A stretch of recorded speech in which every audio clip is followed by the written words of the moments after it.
జగన్మోహన్ రెడ్డి గారు చదువుకొని పేదరికంతో ఉన్నటువంటి మాలాంటి నిరుద్యోగ యువతికి వాలంటీర్ ఉద్యోగాన్ని ఇచ్చి గౌరవించి తమ కుటుంబాల్లో వెలుగులు నింపినందుకు అభినందనీయుడని ఈ రోజు గుడిపల్లి మండలం కుప్పిగానిపల్లి పంచాయతీలోని వాలంటీర్లు అందరూ శ్రీ వైఎస్ జగన్ భారత్ వారి ఇద్దరి గెలుపు కోసం ఎన్నికల్లో సైన్యంలాగా పనిచేయాలని ఉద్దేశంతో గౌరవ ఎలక్షన్ కమిషన్ ఇచ్చిన ఉత్తర్వుల మేరకు స్వచ్ఛందంగా వాలంటీర్ ఉద్యోగానికి గురువారంన గుడిపల్లి మండలం ఎంపీడీఓ కార్యాలయంలో మేము అందరం రాజీనామా కాగితాన్ని కుప్పిగానిపల్లి సర్పంచ్ శ్రీరామమూర్తి ఆధ్వర్యంలో ఎంపీడీఓ గారికి అందజేశామని తెలిపారు. ఈ 5 సంవత్సరాలు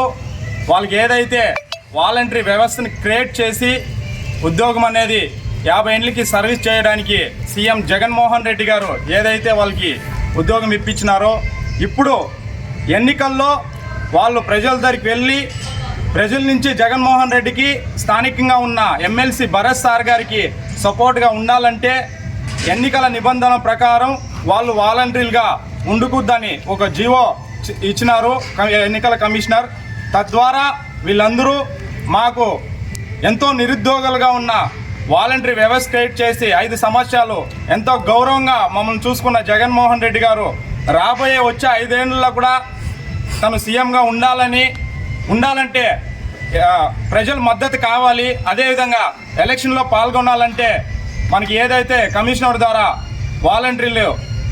ఎలక్షన్లో పాల్గొకూడదని ఏదైతే నిబంధనలు పెట్టినారో దాని ద్వారా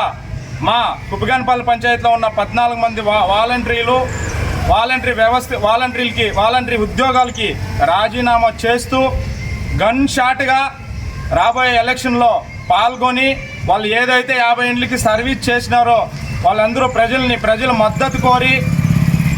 ప్రతి ఒక్కరూ ఎలక్షన్లో పాల్గొనాలని వాళ్ళు ఒక దృఢ సంకల్పంతో ఈరోజు మా వాలంటీర్లు అందరూ ముందుకు వచ్చి అందరూ మూకుముడిగా రాజీనామాలు చేసి రాబోయే ఎలక్షన్లో ఈ కుప్పం నియోజకవర్గంలో గుడిపల్లి మండలంలో కుప్పిగానిపల్లి పంచాయతీలో భరత్ సార్ గారికి అత్యధిక మెజార్టీతో ప్రజల మద్దతు తీసుకొని వాళ్ళకి మద్దతుగా ఉండాలని మా వాలంటీర్లందరూ నిర్ణయం తీసుకున్న దానికి ధన్యవాదాలు. Thank you.